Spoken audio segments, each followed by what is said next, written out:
Muy buenas tardes y buenos días o buenas noches, profesora.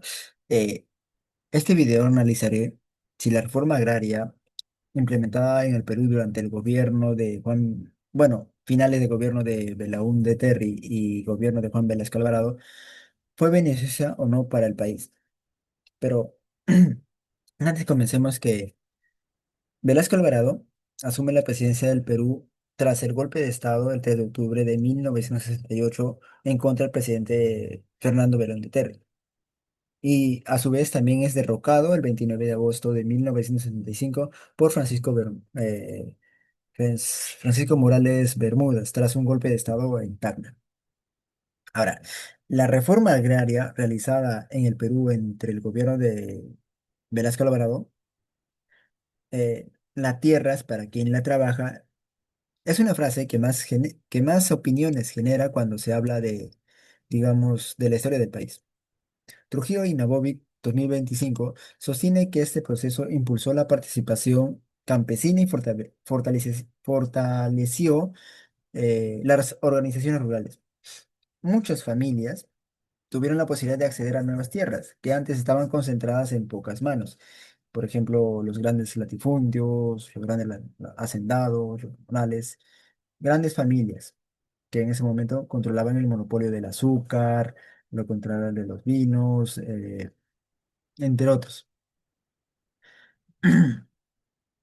Además, Chatterjee en el 2024 explica que las exportaciones realizadas durante este periodo también generó críticas y desacuerdos por parte de distintos sectores.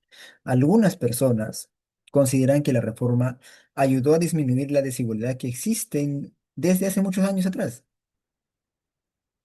Otros creen que afectó el desempeño y la actividad agrícola. Pero surge una pregunta. ¿Realmente, bueno, la reforma agraria en el Perú entre los años 1979, perdón, 1969 y 1979 fue una medida necesaria para promover la justicia social en el ámbito rural? Mediante lo que he leído y he investigado, yo considero que la reforma agraria en el Perú entre esos años fue una medida necesaria para promover, uno, la justicia social y, bueno, el crecimiento económico y político. Y bueno, defenderé mi postura mediante los dos argumentos. En primer lugar, sí considero que la reforma agraria de Perú entre el gobierno de Velasco fue una medida necesaria para promover la justicia social en el ámbito rural. Uno, porque intentó cambiar la situación que afectaba a muchas familias campesinas desde muchos años atrás en el gobierno de Belaúnde.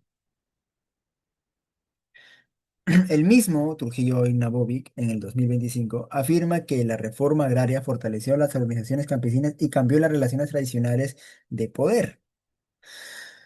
Durante muchos años atrás, gran parte de la tierra estuvo concentradas en, digamos, en los latifundios. Y eso hacía difícil que los campesinos mejoraran sus condiciones, digamos, sus condiciones de vida. Y muchas personas trabajaban diariamente en actividades agrícolas pero, digamos, no tenían participación en decisiones relacionadas a la tierra en la que laboraban, o en este caso en la que cultivaban.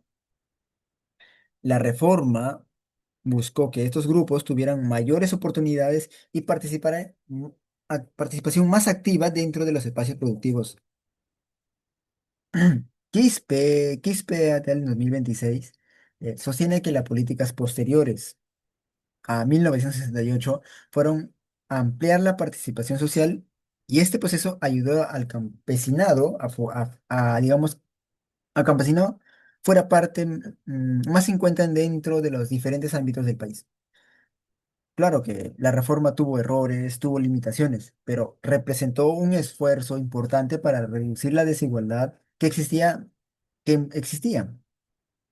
Por lo tanto, mediante la evidencia que sí que se considera, mediante esta evidencia, yo considero que la reforma agraria en el gobierno de Velasco fue una medida necesaria para promover la justicia, en este caso de la justicia social.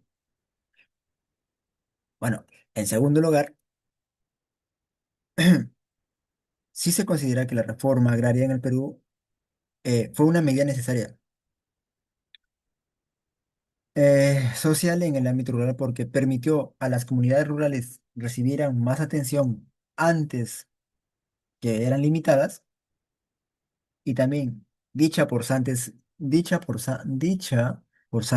Villagómez y Navarro en 2024 señala que las políticas desarrolladas en el 69 tuvieron relacionadas con iniciativas que buscaban ampliar las oportunidades educativas y sociales para distintos grupos de la población. Esto refleja el interés para reducir diferencias, digamos, que durante muchos años había afectado a las personas que vivían fuera de las principales ciudades. Las varias comunidades empezaron a tener una presencia más visible dentro de los programas realizados por el Estado. Además, Armas, en el 2024, sostiene que los cambios derivados a la reforma modificaron, digamos, actividades económicas tradicionales y obligaron a diferentes grupos a adaptarse a una nueva realidad. Esta situación demuestra que la reforma agraria produjo cambios concretos dentro de la sociedad peruana. Y no pudo solamente con y no quedó solamente con una propuesta.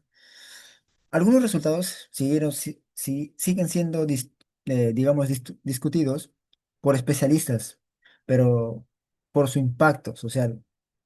Pero su impacto social, digamos, sigue, sigue y continúa siendo reconocido debido a que los cambios que generó en la vida de muchas familias rurales. Por esto, por esto, digamos, por lo expuesto, considero que sí, la reforma agraria eh, en el Perú entre los años 1969 y 1979 fue una medida necesaria para promover la justicia. Claro que mejoró hubo un avance en lo que es la participación política de en ese entonces los campesinados, eh, una mejor, digamos, retribución a la sociedad por parte de los grupos y obviamente en la economía tuvo un cierto desbalance. Pero en conclusión, sí se considera que la reforma agraria en el Perú durante el gobierno de Juan Velasco Alvarado fue una medida necesaria, ya que buscó reducir, uno, la concentración de tierras, brindar oportunidades en el sector, en los sectores, eh, más que todo en los sectores campesinos, y durante mucho tiempo, y que mucho tiempo tuvieron desventajas. Bueno, permanecieron en desventaja. También permitió que las comunidades rurales fueran tomadas más en cuenta dentro de distintos espacios sociales. Ahora, los argumentos desarrollados demuestran que la medida intentó frenar problemas históricos relacionados con la desigualdad, la falta de oportunidades y el análisis de este proceso permite entender que los cambios importantes suelen generar debates, pero también puede eh, contribuir a la construcción, digamos, construcción, te puedo decir, construir una ciudad más justa, tanto en lo político, social y económico. Gracias, profesora.